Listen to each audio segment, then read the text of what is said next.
इंदौर की एक युवा मेधावी छात्रा। किसी भी युवा की तरह उसके भी कई सपने थे और उन सपनों को पूरा करने के लिए उसने पूरी जान लगाई। शुरू से ही तेज तर्रार इस युवती, इसका नाम ओजस्वी है, एकेडमिक करियर में कई सफलताएं प्राप्त की। उसने इंदौर के कॉलेज से इंजीनियरिंग की और फिर यहां पर ही एक आईटी कंपनी में नौकरी शुरू कर दी। लेकिन कॉरपोरेट की नौकरी ने उसे रोका नहीं। वो और आगे बढ़ना चाहती थी, अपने सपनों को पूरा करना चाहती थी। उसका सपना था कि वो देश के सर्वश्रेष्ठ संस्थानों में गिने जाने वाले एनआईटी में दाखिला ले और वहां से पोस्ट ग्रेजुएशन करे। उसने जो ठाना वो किया भी।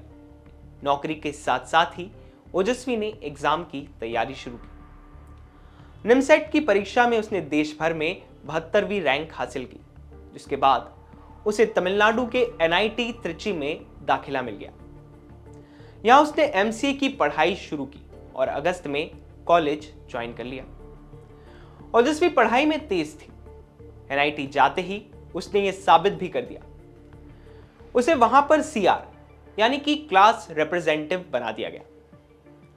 लेकिन कॉलेज ज्वाइन करने के एक महीने के अंदर ही लगभग 15 सितंबर को वो अचानक कॉलेज कैंपस से बाहर निकली और फिर वापस ही नहीं लौटी।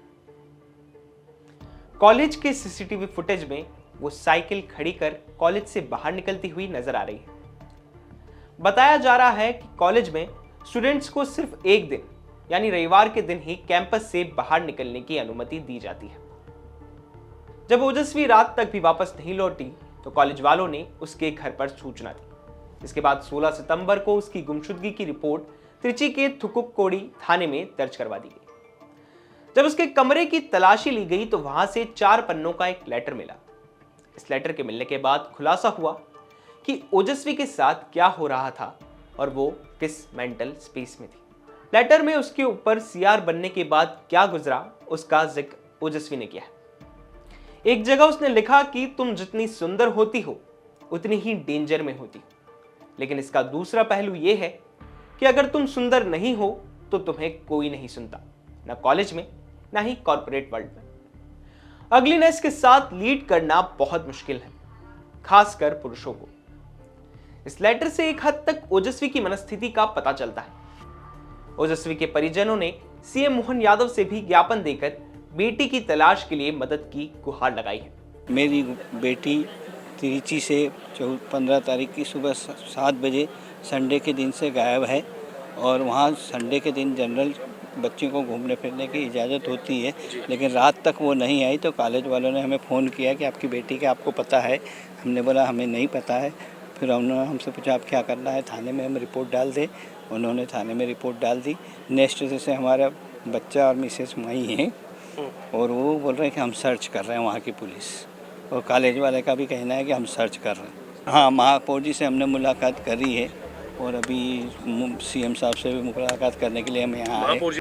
मामले में त्रिची पुलिस ने ओजस्वी की तलाश के लिए एसआईटी का गठन भी कर दिया है, लेकिन अभी तक टीम उसका अता पता नहीं लगा पाई है। ओजस्वी के पिता ने तमिलनाडु पुलिस पर गंभीरता से उसकी तलाश नहीं करने के आरोप लगाए हैं। सीएम मोहन यादव ने भी परिजनों को लड़की को ढूंढ निकालने का आश्वासन दिया है। पर एक पढ़ने में होशियार लड़की अचानक क्यों लापता हो गई? क्या सीआर बनने के बाद उसे प्रताड़ित किया जा रहा था या उसे कोई और परेशानी भी थी? यह तो अब पुलिस जांच में ही पता चल पाएगा। फिलहाल ओजस्वी की तलाश जारी है। इंदौर से हम तक ये खबर पहुंचाई सहयोगी धर्मेंद्र कुमार शर्मा ने। मेरा नाम चिराग है, आप देख रहे थे अनकही।